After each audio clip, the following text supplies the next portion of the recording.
in the last year, what has changed for Databricks? First off, Josue, thank you for coming to Chicago. I don't know if you all know this, but he made the trip out here, came to Data Intelligence Days.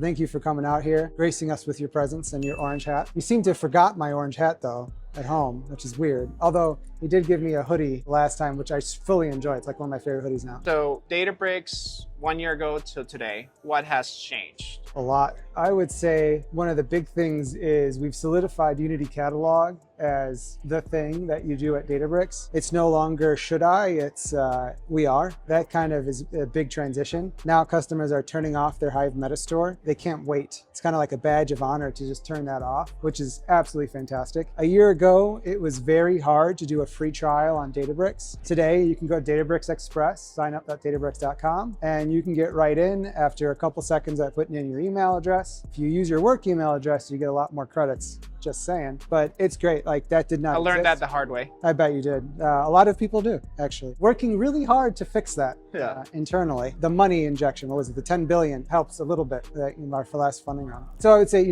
trials have gotten so it's been much easier to experience Databricks now than it was before. And it's all Unity Catalog first. You can leverage our serverless architecture, serverless SQL warehouses. It's absolutely fantastic. I love the performance of SQL Serverless. Every time that I've tested, especially at scale, it just does so well from a cost performance standpoint. Like this is just a great deal. So. Tons of value. It's really great. Without the 4-minute startup. Finally, right? It only took us 4 years when I've got here till we were able to get fast startup, which is fantastic. Now I have customers complaining about different things like vertical scaling and other things that we're working on next. But that has changed. I would say one of the big thing, the agent stuff. I would say a year ago, a lot of the Genie wasn't really a thing back then. Where AI BI was very early days. That's much more mature. I have customers telling me we've migrated off of SQL Server and Power BI all into Databricks and AI BI, and our users are ecstatic about it. So that wasn't happening a year ago. Yes. And it's happening today. Well, I still remember 1 year ago, right? I wrote an article basically roasting Databricks' offering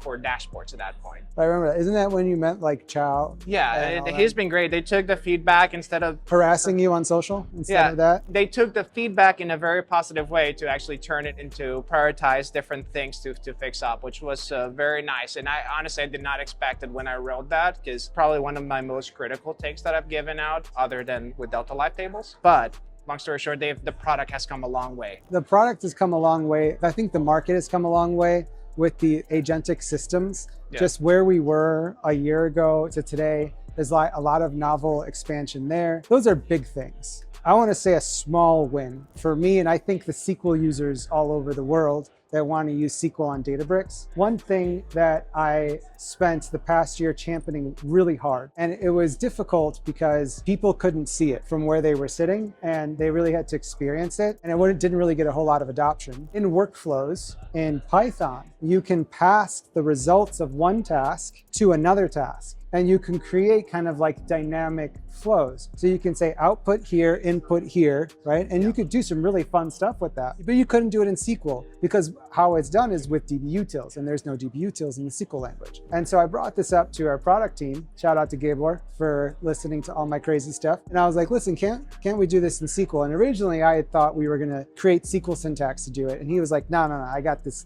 idea. And we can actually, in workflows, reference in a future tasks, say, I want to reference this previous task, SQL tasks output, and I want to use it in this task. And what you can do dynamic SQL execution with that, and efficiency. It opens up the door for so much capability and code reuse. One of the things that I think is super valuable is you can maintain code blocks, like generic things, common things that you do, and parameterize them. And now you can just pass the values. A lot of what people do in like traditional ETL flows is they'll have a control table with all of their parameters, and then they'll have maybe a loop. So in workflows, you could have a for loop, and you can say, for each row in my table now pass these columns as parameters to my SQL task. Well, now it opens up the door. Modularization, basically, of how you do things. Yeah. So much fun stuff. And now you can have, it enables one of the big things I've been pushing, which is metadata-driven frameworks. Now you can have a control table of your metadata, and you can dynamically execute that SQL on our amazing SQL warehouse, where you get price performance that is unmatched out there. Super simple execution with SQL. So referencing SQL task values, I think, is one of the big things that this past year I have been working really hard to get out the door.